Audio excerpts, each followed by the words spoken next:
многу голема чест ми е што добив награда на овој фестивал, Малиот принц во Штип. Неочекувано, со тоа е уште попријатно да се вчера да се земе таа награда. Секогаш кога поставуваме одреден детски текст, односно кога создаваме детска представа, се обидуваме истовремено да дадеме една порака до најмалата публика, односно до децата, кој што ќе содржи некои основни начала, некоја суштина, основни лекции, како е доблесно се дејства во животот, во околината, во општеството, во светот и така натаму.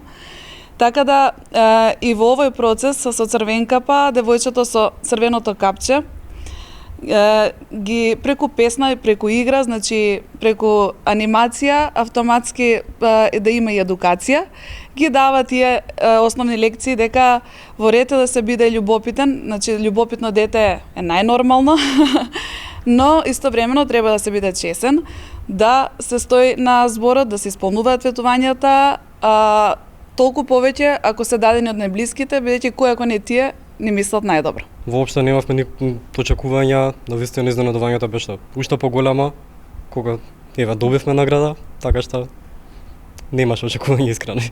Ова ни е втора година како освојуваме награди на овој фестивал за млади деца. Навистина бевме позитивно изненадени со наградата. Би сакал уште еднаш да се заблагодарам на целата екипа, на сите кои учествува подготовката на оваа театарска представа. Верувавме дека оваа представа ќе излезе добро, значи ќе ја сака публиката.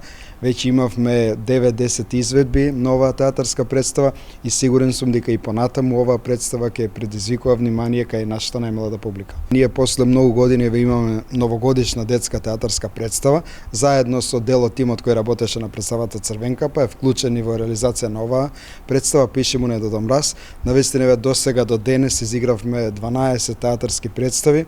Очекуваме повторно во сабота, во понеделник да се игра оваа театарска представа. Навистина од тоа што го слушаме од најмалите, од децата, од учителките, од учениците, сите се презадоволни со оваа представа, едноставно и е едукативна.